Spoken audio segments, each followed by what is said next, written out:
Welcome back everybody to another episode of Check This Out. I hope you are doing fantastic. On this installment we're going to be taking a look at the Neewer F100 7-inch field monitor. This has a screen resolution of 1280 by 800 and it also supports 4K input.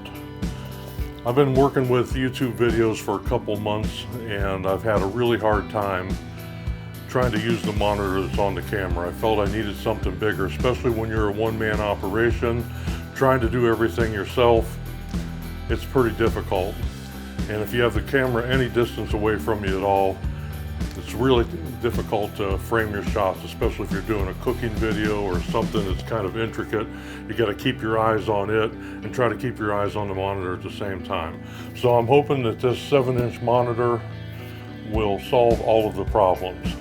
They had one of the flash deals on Amazon, and I think this thing is normally $109, and they have the flash deal for $79, I believe. So let's get the box open, see what's inside, and get it set up and give it a try. What do you say? Okay, box, pretty nice.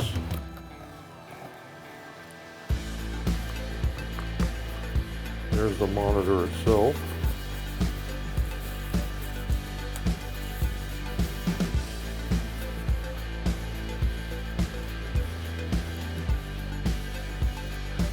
Okay, it looks pretty standard.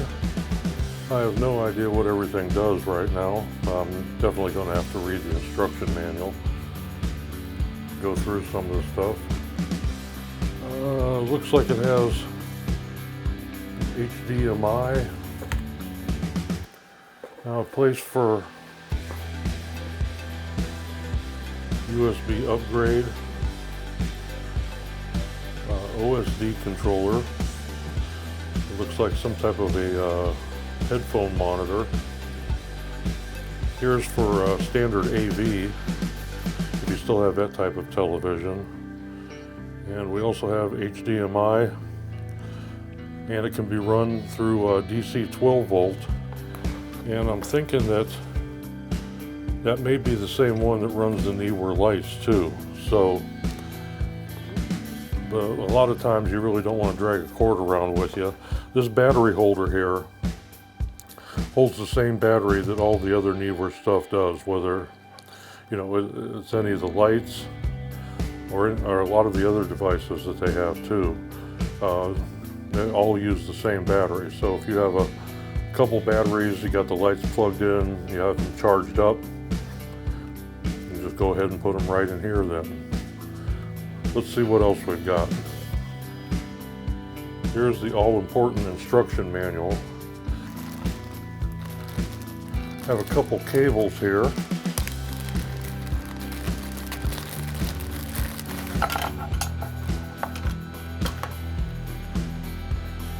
There's the HDMI cable. Pretty heavy, fairly decent. A lot of times these things are really thin. This one feels like it's got a little bit of quality to it. And there's your good old-fashioned just AV connection. I remember some old camcorders and old cameras that had these. I believe there's a place behind my television you can still use one of these, but I certainly don't want to.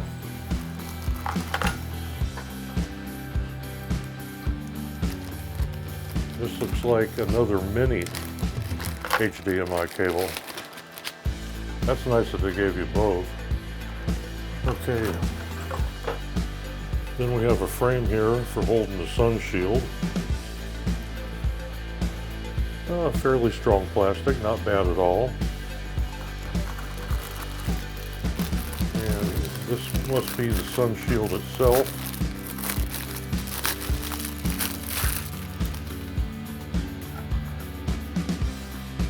Pretty good. It's got Velcro around it. Not leather by any stretch of the imagination, but this is really heavy, whatever it's made out of. It's not cardboard, some type of heavy-duty plastic. Almost has a look and feel of leather to it though. And here's what we need right here. That's the ball mount, all metal, feels pretty good. That way when you hook it to the camera, you can pretty much turn this around any way you want. Here, our ball mount goes right in here.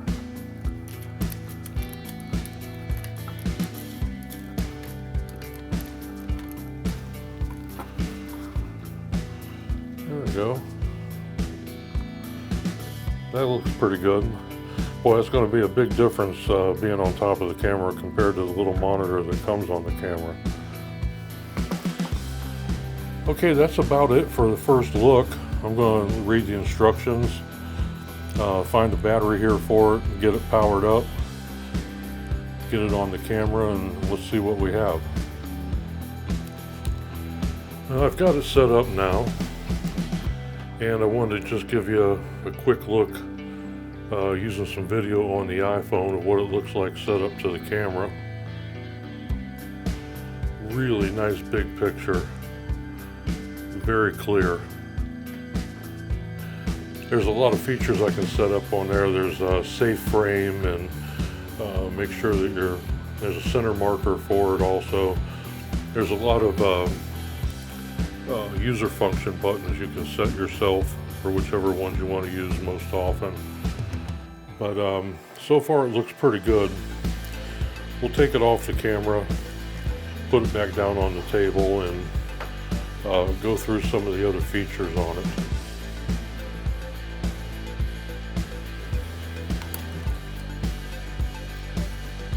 Well, the setup on this thing was pretty simple. Basically, I just plugged it into the camera and it found the signal. There's a lot of advanced features on here. I put one of the 2 batteries in here that I had. I've been using it for quite a while I was reading the instructions and going through it, and it hasn't even dropped down 1 bar yet on the batteries. It's still showing full. By the time I turn it on now, though, who knows. So this here is the power button.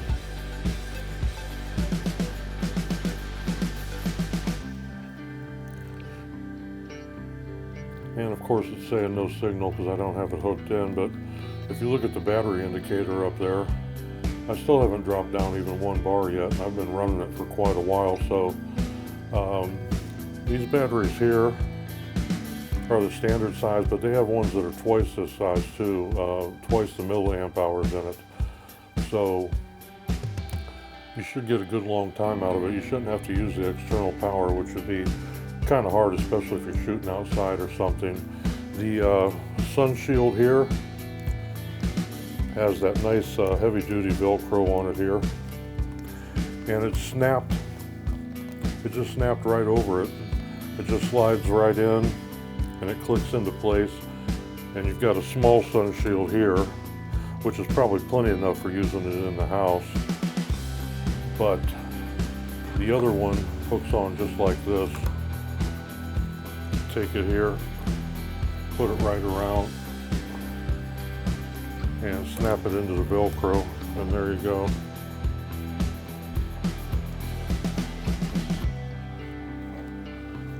Really easy to take on and off. Alright, get him off there.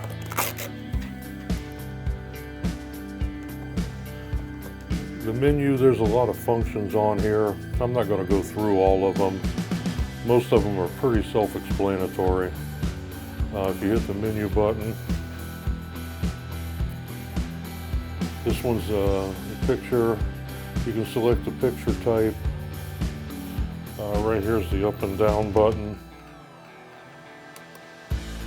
Picture, then you go left and right, standard, dynamic, mild. Or you can do user, put the brightness, contrast, saturation, sharpness, color, temperature. You can set all that up yourself. And if you scroll over, got the on-screen display language. Aspect ratio is auto. Blue screen on no signal. So, you know, that's pretty much all self-explanatory too. Tools here, you can turn the center marker on, make sure you frame your shots right in the center. Save frame, you can put as big a frame around it as you want to allow yourself, you know, make sure you don't get too close to the edge of the frame. Image freeze, image flip. That's pretty much all self-explanatory too. And then you can set up the function buttons here, F1 through F4. Right now it's sent for center markers, save frames, field check, and focus assistant. But you can assign those to any of the other functions that you want. For the most part, it was really just plug and play. As soon as I put an audio signal in, the camera detected it, turned off my small monitor, and I could flip it back into the camera. And this one lit right up, and you saw a little bit of it on the previous video, what it looks like. All right, let's turn him off here. So for the most part, that's it. That's the Neewer 7-inch field monitor, and I think it's gonna work pretty well. If I have any other updates, I'll do a short video on that. But for right now, I think that's about it. So I want to thank you very, very much for tuning in. I'm just kind of getting started in YouTube, still learning every day, every video, and finding the mistakes. But the people that do watch, I really appreciate you. I hope you'll be well, you'll be safe, and we'll see you next time on Check This Out. Thank you.